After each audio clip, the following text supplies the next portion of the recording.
ધાનેરા પછી અહીંયા થરામાં આપની વચ્ચે આવ્યા છે, આપના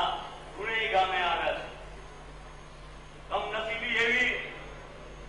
કે એક માણસ, એક નેતા, એક પ્રતિષ્ઠિત વ્યક્તિ જ્યારે લોકોનું ભલું કરવા નીકળ્યો હોય, કલ્યાણ કરવા નીકળ્યો હોય, ત્યારે આ દેશમાં રહેલા નાપાક તત્વો, એવા નાપાક તત્વો